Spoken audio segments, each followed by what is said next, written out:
My cousin at that time, who was 3 years older, was in high school and was having considerable difficulty with his algebra and had a tutor. And I was allowed to sit in the corner while the tutor would try to teach my cousin algebra. And so problems like 2x plus, I said to my cousin that, I said, what are you trying to do? You know, I hear him talk about x. He said, well, you know, 2x plus 7 is equal to 15, he said, and trying to find out what x is. I said, you mean 4? He says, yeah, but you did it with arithmetic. You have to do it by algebra.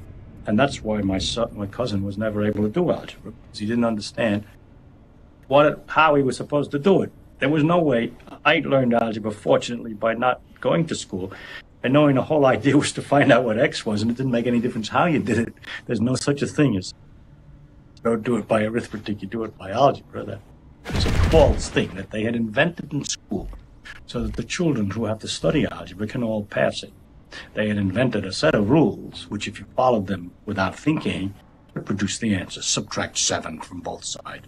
If you have to multiply, divide both sides by the multiple. So on, a series of steps by which you could get the answer if you didn't understand what you were trying to do. There was a series of math books, which starts arithmetic for the practical man, and algebra for the practical man, and trigonometry for the practical man. And I learned trigonometry for the practical man from that. Soon forgot it again because I didn't understand it very well. But they were going to get, the series was coming out, and the library was going to get calculus for practical man. And I knew by this time, by reading the encyclopedia, calculus was an important subject, and it was an interesting one, and I ought to learn it. I was older now, I was 30. And then the calculus book finally came out. I was so excited, and I went to the librarian to take it out.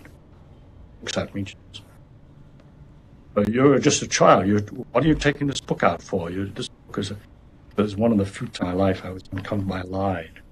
It's from my father, he said. So I took it home and I learned calculus.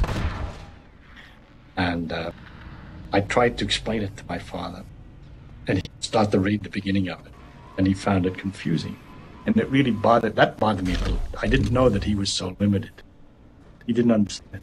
And I thought it was relatively simple and straightforward, that he didn't understand it. So that was the first time I knew I had learned more in some sense than he. But one of the things that my father taught me beside physics, whether it's correct or not, was a disrespect or respectable for certain kinds of things. For example, when I was a little boy, in a rotogravure, that's the printages in newspapers first came out in the New York Times, he used to sit me again on his knee, and he'd open a picture, and there was a picture of the Pope with everybody bowing in front of him. And he'd say, now look at these humans, he'd say. Here's one human standing here, and all these others are bowing. Now, what is the difference? This one is the Pope, and those are the ordinary people. He hated the Pope anyway. And he'd say, the difference is epaulets. Of course, not in the case of the Pope. Maybe it was a general. It was always the uniform, the position. But this man has the same human problems. He eats dinner like anybody else. He goes to the bathroom. He has the same kind of problems as everybody. He's a human being. Why are they all bowing to him? Only because of his name and his position, because his uniform, not because of something he especially did,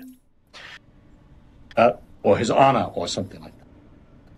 He, by the way, was in the uniform business, so he knew what the difference was with a man with the uniform off and the uniform on. It's the same man for him.